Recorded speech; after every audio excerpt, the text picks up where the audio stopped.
Lead time, ladies and breadboard bros. Take an air sample to make sure your clean room is class 10.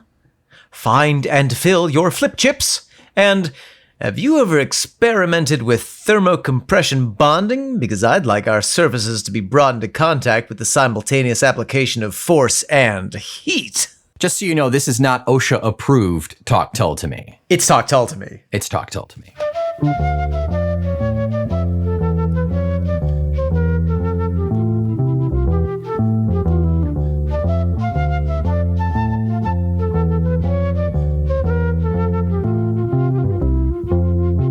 Welcome back to the podcast. I am Omen Thomas Sade. And I am Nick McGill. Together we are Feckless Momes. And this, my little steel-capped boots, is Talk Tull to me. A workplace violation on the assembly line of prog rock, in which Neoprene Nick and Octagon Head Omen will become chemically bonded to each and every track that root cause rock band Jethro Tull have ever put through the quantity management system. We will buff the bubble point of Martin Bulkhead Bending Bar, decant the defoaming agents of David Proofload Peg, enact the Doane Perry Protocol, and jerk the jam nuts of John Bill of Materials Bundrick.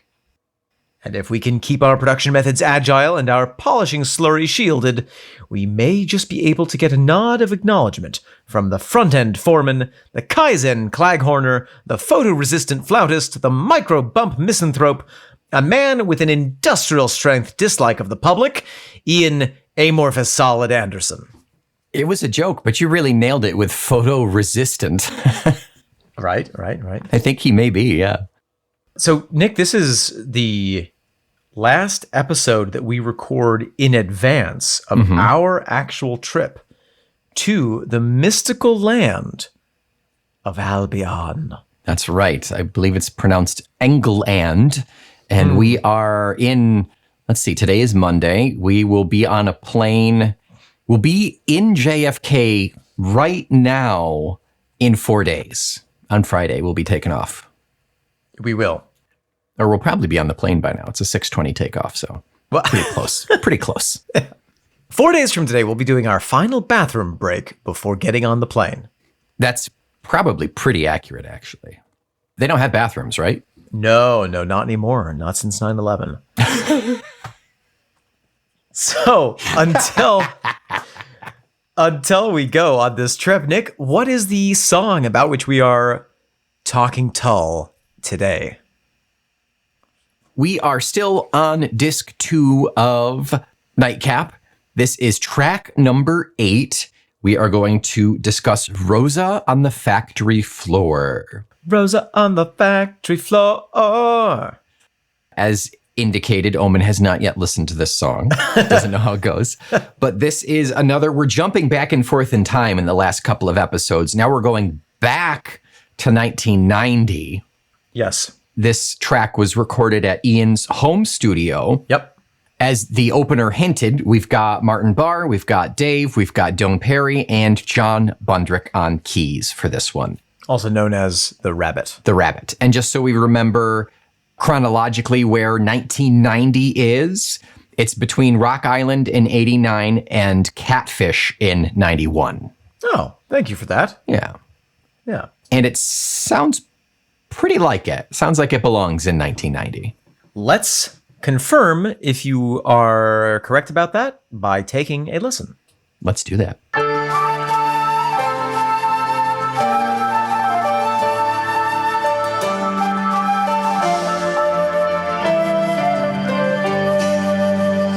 Nick McGill. Omen, Sade. What a freaking delight of a song. I like that song a lot. The tune is just really solid on this song. That's the very first thing that stuck out to me, of course, because we have it right in the intro being played on the flute by Ian, joined in very shortly thereafter, or immediately at the same time, by Mr. John Rabbit Bundrick on the, what sounds like a Hammond organ. Yeah. The first intro portion is, before anything else, is just those two. It's just the flute and the organ. It's really nice. I love that little opener. It's really nice little sound. And that tune follows us through most of the song. kind of keeps coming back. Except I could be wrong, but it feels pretty minor. At least the organ does. The piano part in the back feels pretty minor. I think it goes a little brighter. I could be wrong, but it feels pretty dark and haunting behind the flute in that first opener part. Yes. I don't know that we necessarily have exact repeats of the tune that's laid down in the beginning, but variations on that melody kind of filter through the rest of the song and pop back up more describably at various points. Mm-hmm. Yeah, we get those two, and then very quickly it falls into, we get like one pass of that phrase, of that musical phrase, and then it picks up with, the flute kind of gets a little funkier, then we get tambo and mando picking up as well. Oh, yeah, okay.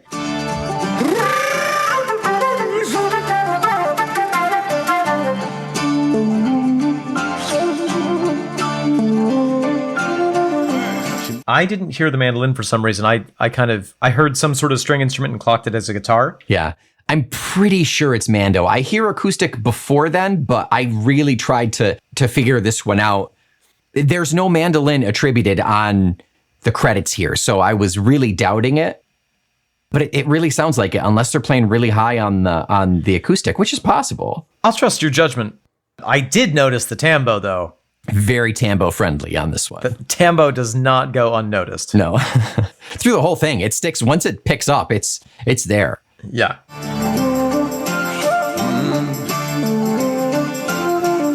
So really, John Bundrick is providing most of the backing melody of this song. Yeah. Martin is playing the electric guitar, comes in at about 1:30. Yep.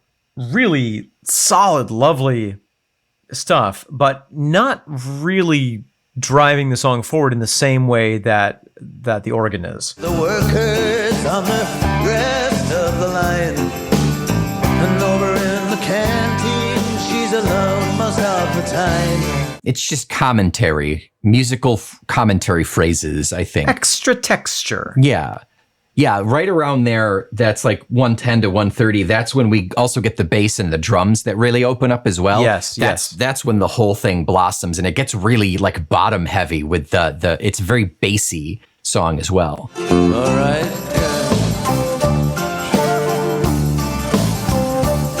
If this song were put on a stormy sea, it would be very difficult to capsize. Oh, nice. So its center of gravity is low, you're saying? It's a seaworthy song. Nice. Very It's nice. a seaworthy song. You know what it reminds me of a little bit? What's that? It reminds me a little bit of, and I know that this is a bit anachronistic given the time period, but it reminds me a little bit of Moths from Heavy Horses. Oh. There's that juxtaposition of that beautiful lightness with this kind of deep, dark sound underneath. Yeah, I see it. I get it. Even some of the turns of notes, even some of the little musical phrases, I'm like, oh.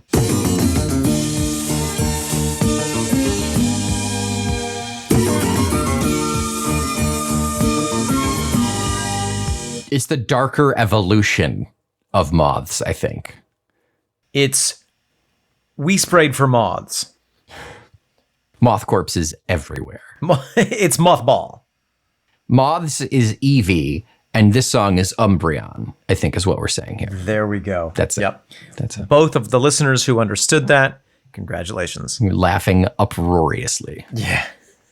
Nodding vigorously with agreeance. Yeah, yeah. Ian has some very beautiful vocal lines in this song. And it's interesting because he spends a lot of it, he gets into that talk singing voice in a couple of places, but he also is doing a harmony with himself at about 155. We have a little bit of an unusual harmony where Ian is just going, ah, in the background. Yeah, it's fun. It's really fun. Yeah. We're two different animals, we live jungles apart. She circles round her freedom, then I circle round her heart. And then at 340-ish, that last chorus, Ian has cloned himself 2 or 3 times, And there's a lovely multi-part harmony, all sounding like Ian's voice. Maybe there's some Peggy mixed in there. Damned if I wait for her and I'll be damned if I don't. Damned if I only see that Rosa on the factory floor. It feels pretty Ian heavy though, because it's that like pseudo Ian harmony where it's just his voice singing in a little different manner. Like it's just barely there. But this one, it's a little bit more sculpted than what we sometimes hear of just... I think so. Yeah. It's great. I think it's very pretty. Yeah. At the end of where you were saying like a 150 or so, that where it's him layering going, you forgot at the end of that, it's when he does his little like scat, like scuba da ba ba da ba. Yeah, I missed that. I was trying to listen to something else, but yeah, it's great. It's a fun spot. Time signature rhythm-wise, this one threw me for a little bit of a loop. I think that it is actually in 8/8. I think I would count it in 8. 1, 2, 4, 5, 6, 7, 8. 2, 2, 3, 4, 5, 6, 7, 8. 1, 2, 4, 5, 6, 7, 8. But something about the music is kind of shifted in one direction or another, so it always feels like there's a missing beat somehow. Interesting. And maybe it's that there is a measure of 7 thrown in there at some point, but I always have the sensation that Ian is starting a beat later than where you would expect him, or the organ there's something that's not lined up, that feels intentional. Yeah. Yeah. And maybe that is thematic. On these two people that are existing in the same space and never quite gearing together. Yeah, never quite lining up. Yeah. That Rosa, she really grinds my gears. In a good way though. In a way that's going to bring productivity to a screeching halt. HR will have a fit. So our breakdown starts at about 2:20. Yes. It's not your standard, like, okay, lather, rinse, repeat. We're just going to play instrumentally the verse.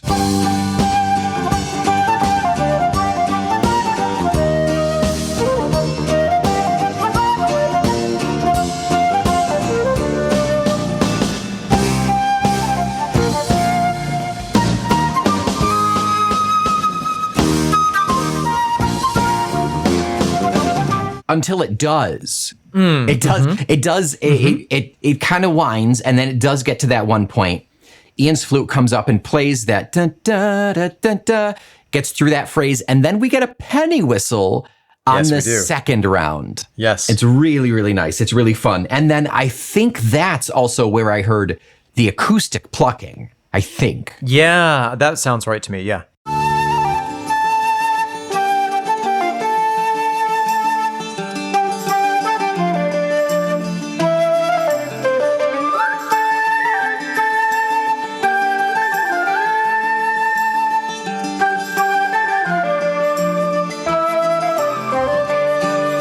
Interesting with that breakdown, the penny whistle totally stood out to me, and I think it's the penny whistle and the flute playing at the same time. Mixed. Yes, yeah, it's layered. When we first start out the breakdown, we have a really unusual instance of the flute and the bass playing in unison, just for a couple of measures, and then they break off and do a little bit their own things.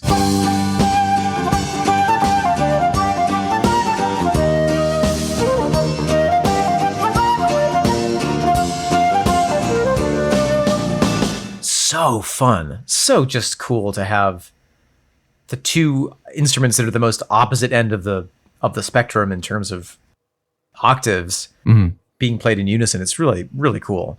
And just a reminder, that's good old Davy Peg on bass, rocking it. Solid shoulders of D-Peg. The D-Peg. Yeah, nice. You were talking about the Ian harmony layering on the repetition of the chorus at the very end. So yes. he sings it twice. Then we get a flute snort at the very, very end.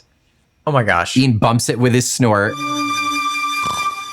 And then we get like a beat, and then Ian goes into the Santa, hey, pass us that bottle, will ya? And then says, oh, wait, we've already done that. We already did that. So silly. It's a deep cut for all those people who really know Jethro Tull. Hey, Santa, pass us that bottle. Oh no, we've done that. Well, I wonder, were they also recording that track at the same time? In 90? Yeah. Were they re-recording it? Yeah, I mean, I think they've had a couple of different versions, so it wouldn't be a surprise. Wouldn't be a surprise. I mean, there must have been something that triggered that, like that silliness of Ian doing that. Maybe they were recording over Christmas. It could be that. It could be just that. Yeah. I wonder how early they started their church concerts. Probably not in 90. I don't know. It's a funny little reference to Christmas song. Mm-hmm. Hey, Santa, pass us that bottle, will you? And we don't know why. Mm-hmm. But there it is. But there it is. And that's all you need is there it is. A great flute song overall. Yes. It's very flute forward, but it's not much like Martin's guitar in here. It's not really backbone. It's a little more prominent than Martin's guitar, but it does kind of fly and float all over the place. But it's nice. It's a nice a flute featured song. It's really nice. Yeah. I would say the flute kind of guides us through the song, much like the thread that guided Theseus through the labyrinth of the Minotaur. And Ian Anderson's in the middle. He's the Minotaur. Yeah, standing on one leg, playing the flute. Yep. Yeah. Ready to eat children. Oh, yes. Yeah. Having already eaten some. Overall, fantastic song musically. What a lovely jewel. I mean, really, this is... Yeah. I just can't get over how each song off this album is just an absolute banger. Yeah.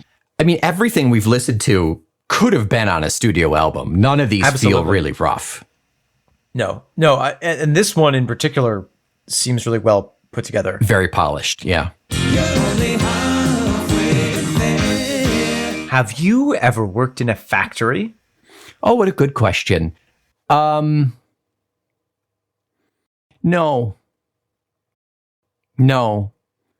The closest that I've come to is working construction, is working the electric job that I did.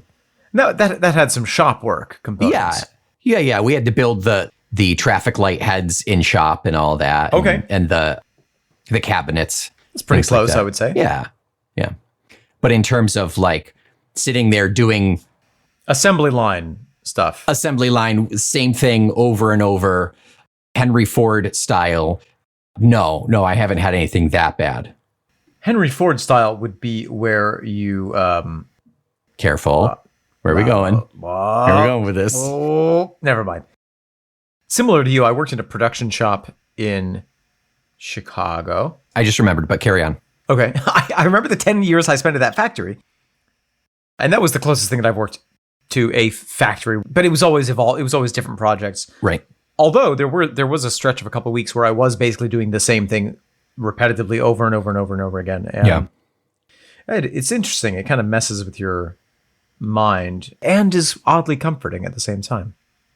Yeah, it's in those instances where for the longest time you are doing something different every single time. Getting that, it is a bit strange. You kind of lose track of time. Yeah. When you're like, okay, how many more do I have to do? But I just remembered, I spent at least a couple years working in a print shop. Oh.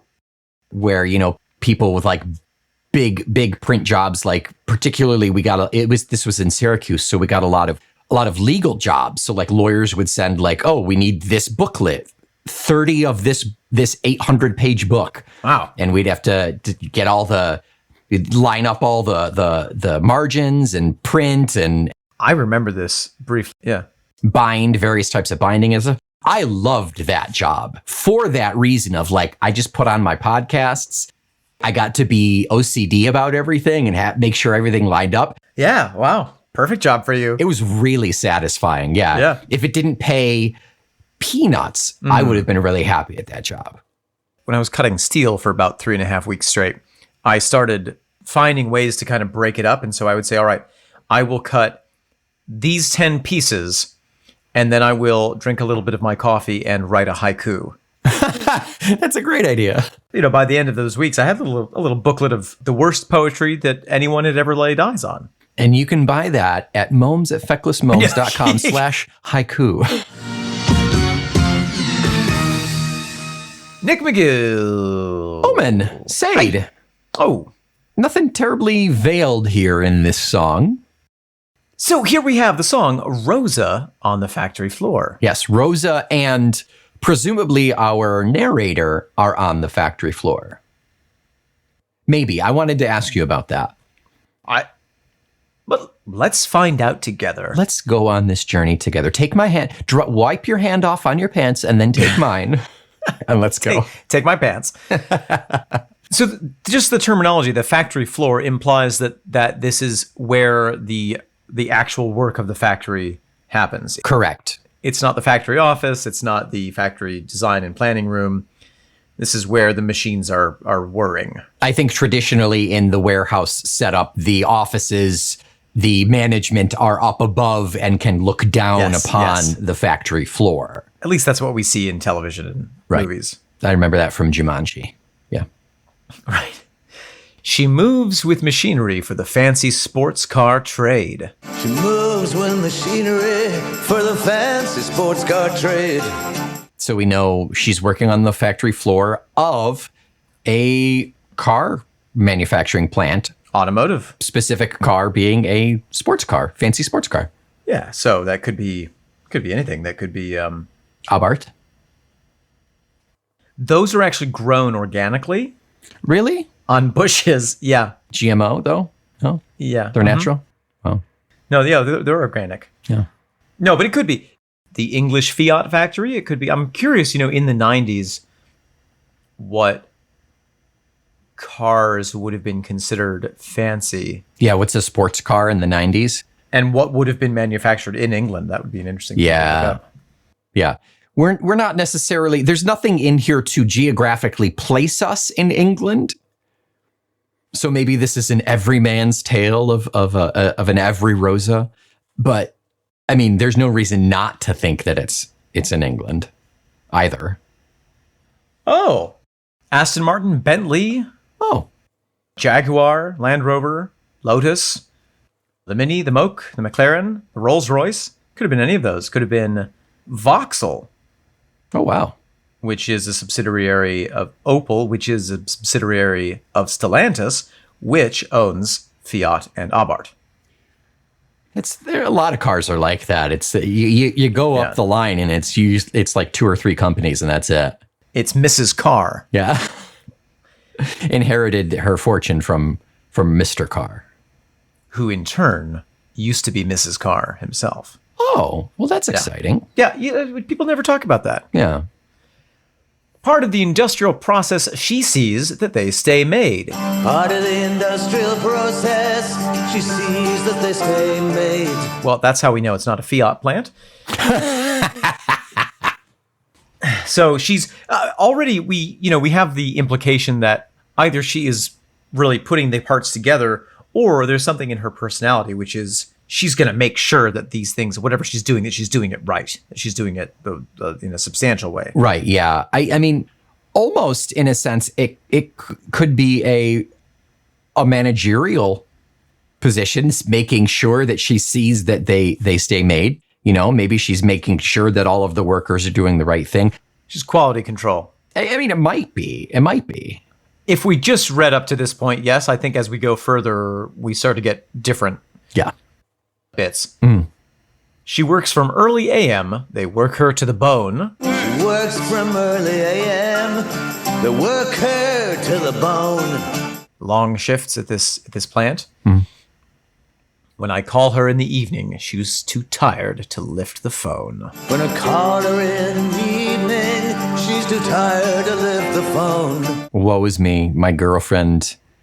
I think maybe my girlfriend. My situationship is too tired to do anything. So, 2 thoughts immediately occur to me. One is, this is a song about the plight of the industrial worker and how tired they are at the end of the day. Or B, she's just not that interested in the singer and is like, oh, I'm really tired from my shift. Yeah, I work too hard. I have to wash my wrench. Working 10, 12 hours a day in construction, I can relate to her being too tired to pick up the phone. I mean, you were working construction at the same time, I think, right? Weren't you at some point? Yeah. So there were times when we had plans to do an episode when one of us would call the other and be like, listen, dude, I can't do it today. I'm bushed. Yeah. And we had to work around it. You were too tired to pick up the phone when I called you, my Rosa. I was. So that's why I texted. Oh, that's it. Yeah. This is all just the setup. Mm-hmm. And then we have the singer's perspective on the situation. Right. Damned if I'll wait for her, and I'll be damned if I don't. Damned if I'll wait for her, and I'll be damned if I don't. Really interesting. He's not saying damned if I wait for her and damned if I don't. He's saying damned if I will wait for her, meaning I'm not going to wait for her. Yeah, I'll be damned if I wait for her. Yeah. But also, I'll be damned if I don't. Right, yeah. Who is doing the damning there? He would damn himself. I think so. Or his friends would damn himself if he waited for her, and she'll damn him if he doesn't wait for her. Maybe. Yeah, maybe it's a situation where, where it's like, ooh, baby, I'm interested in you, but, I'm focusing on me right now. Just give me some time. Yeah. I've used that line so many times. In the mirror. In the mirror. Yes. Damned if I only see that Rosa on the factory floor. All right. Damned if I only see that Rosa on the factory floor. All right. Yeah, so that's where a part of me is like, maybe he's also a part of this factory. Yeah. Because how else would he be seeing her? It's not like he's going to go visit her at work. But I mean, it could also just be metaphor. Like, that's the only place I see her because I don't actually see her. Yeah. That's the only place she is. I think that this is a classic work crush scenario set in a automotive factory. Yeah, I think so. There's no really any indication to tell us that our narrator is on the floor as well, is in this job. But I feel like that's the case. I do. I think so because, yeah, it's funny. There aren't any, just because of the information he has. If we look at the next line, signed on for the duration. They say she came from the east. Signed on for the duration. They say she came from the east. That's interesting. So maybe this is a Western facility. The duration of what? The duration of the year, the duration of the existence of the plant, the duration of the contract that they have to make this model. Yeah, it feels contractual. Yeah. Yeah. With her tool bag and her overalls to pay the rent at least. With a tool bag and her coveralls to pay the rent at least. That's what makes me think she's not a manager. She's shown up in work gear. Yeah, true. Good point. She's done it before. She has all the tools. Mm-hmm. To pay the rent at least. Yeah. So she doesn't get paid that well. So she has to work her ass off just to pay the rent. I am completely fabricating something here. I'm manufacturing a story in my head. Please. And it will fall apart because I didn't put any bolts in it.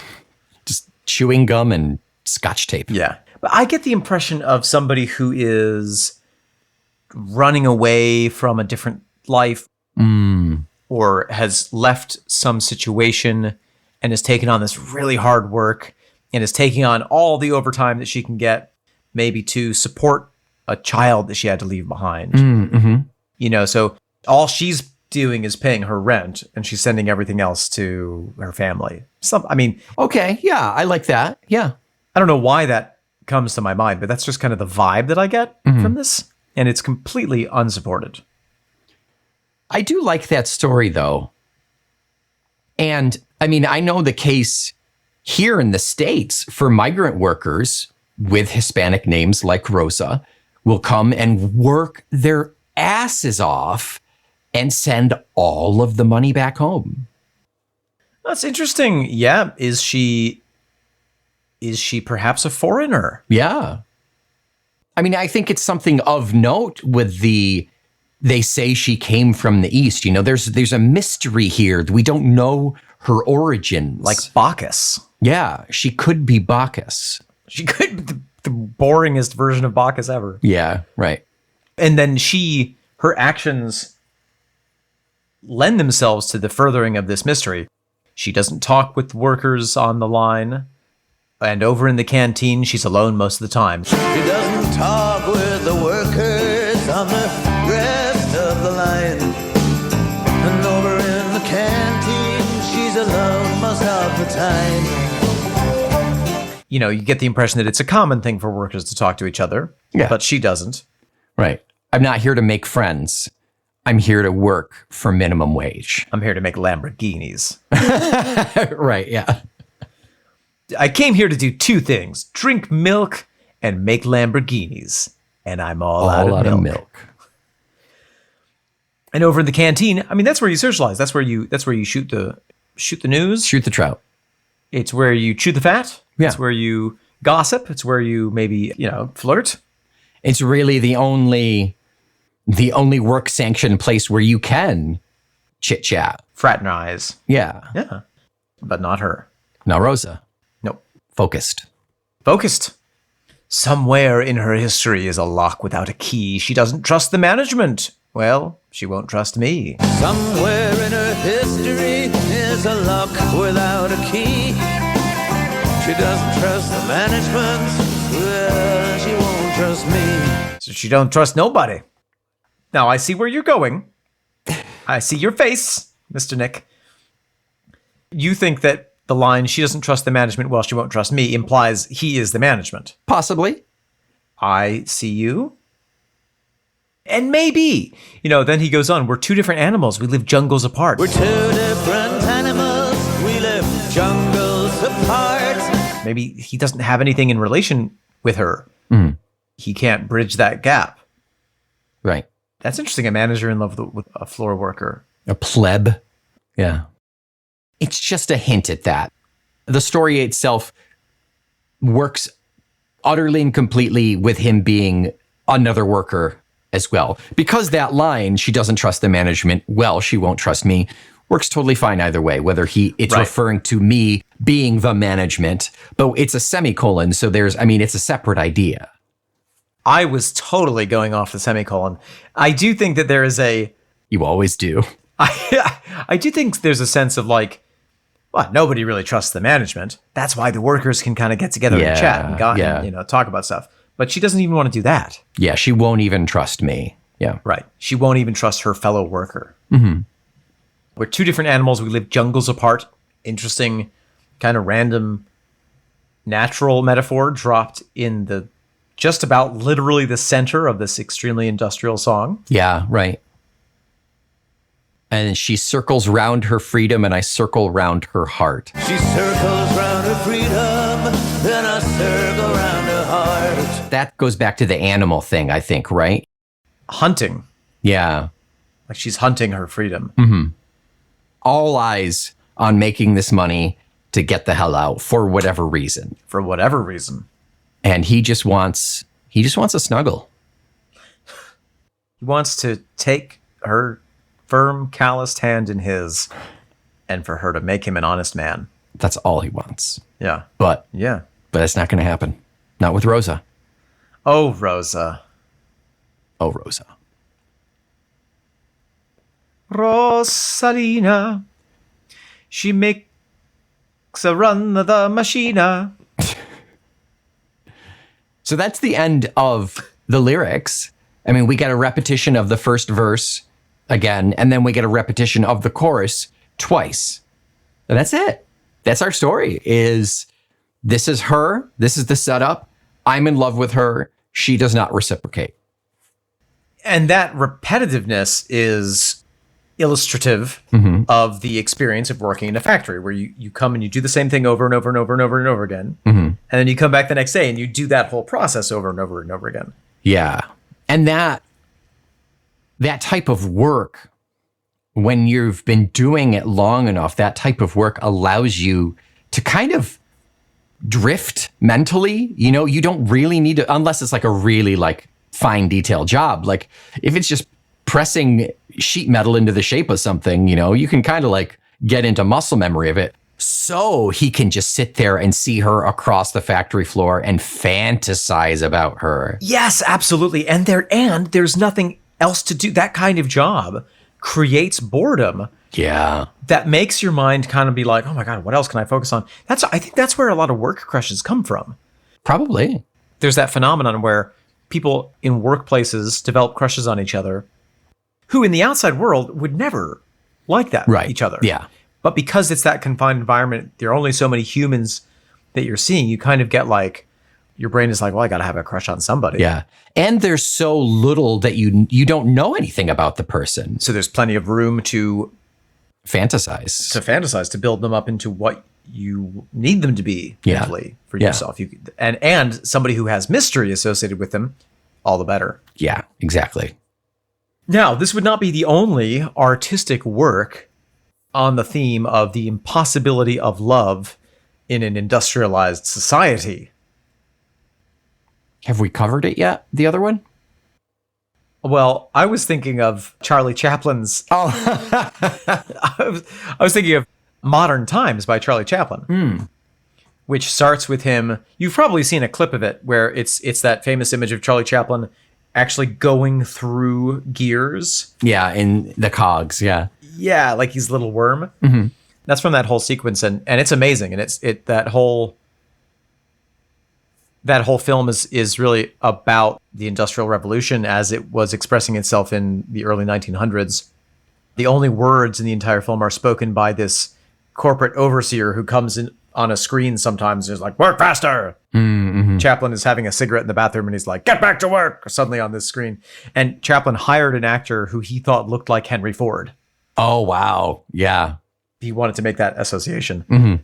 But the worker, Chaplin, gets pulled off the factory floor to be experimented on by some hack who's like, oh, I've invented this automatic feeding system for your workers. They can keep working while they eat. Mm-hmm. And it goes wrong and he loses his mind and starts going into the machine and all this. But it's this amazing kind of critique of industrialization and showing how impossible it is for the human spirit to remain intact in that kind of environment. Yeah. And this is, very similar. Yeah. Yeah. This automotive factory is not a fertile ground for the love to bloom of Rosa. Rosa, a rose. Yes, go on.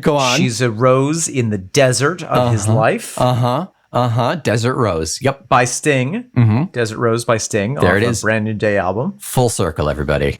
I'm done. Done. Hang it up. See you in Scotland.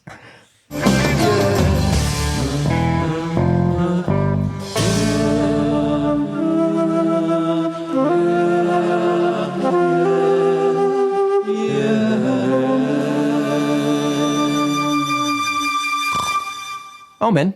Oh, hello, Nick. Omen. Next week, we are talking track number 10 off of disc 2. It is. It's going to be something unique for both of us because it's something that we're not. Ah, yes, you're referring to 1988's Man of Principle. That it is. Yeah, I was sent to the principal. So that's close. The Principal, P-A-L. That's how you remember how to spell Principal and Principal. Mm-hmm. Mm-hmm. Sealand is a principality. There you go. Have you been sent to the principal there? Not yet. Until next week. Yes. I just want you to know I won't talk with anyone in the canteen because I'm Nick McGill. Mm-hmm. I'm part of the industrial process, Omen Thomas Sade. We try to never work in the early AM. We are the feckless momes. And you're signed on for the duration. This is Talk Tull to Me.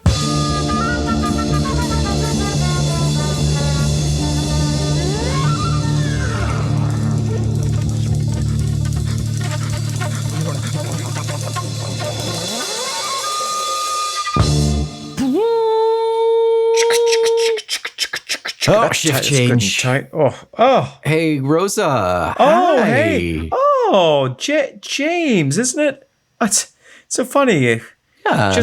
Always just see each other on the shift change. Just kind of passing through here, you know. How's it going with the hyper-threaded bolt piles?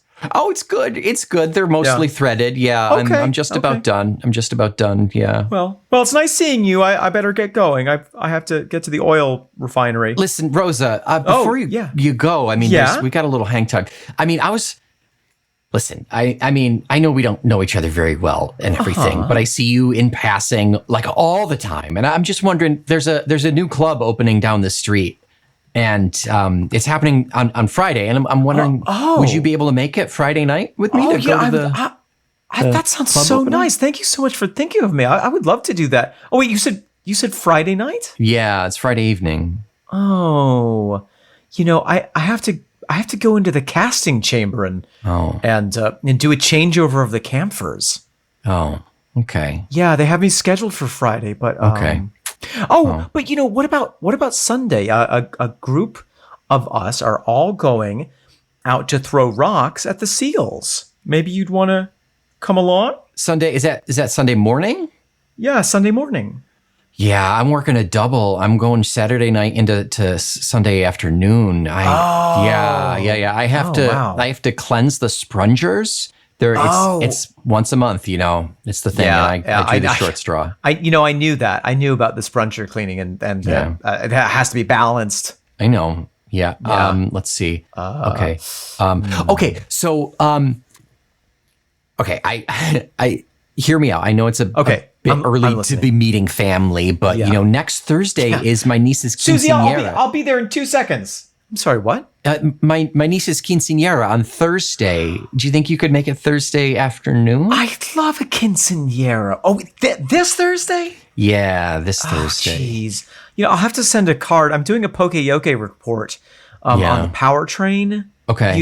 It's the annual one, and nobody else knows how to do it. I know. I don't know why. I know. keep saying I'll train somebody. Corporate. They like to shoehole people. Yeah. Listen. I have an idea. We're going to make this work. What if we have, it's a little bit modern, but what if we have an asynchronous date? Okay. So we wouldn't, because our schedules never line up. Yep. We can find 2 different times, one that works for you and one that works for me, and we can both do the same thing on those times. I like that. And it'll be like we're hanging out. I have the perfect idea. Okay. I'm open to it. Yeah, I think this sounds great. This is a great first step. Okay, I was going to suggest that we both read the red line report on the Six Sigma standardization protocols, but I just remembered that we could both listen to a podcast. That sounds like a great idea. So much better than Six Sigma. It's called Talk Tull to me, and do you know it's a... Oh, have you heard of it? I have. It's the one that's a proud member of the Feckless Moms Audio Network, right? Is that Chariots of Fire? I couldn't think of a romantic song. You put something in. Oh, I just dropped my bolts. Okay. Gotta pick these up. I'll see you later. Bye, Rosa. Goodbye.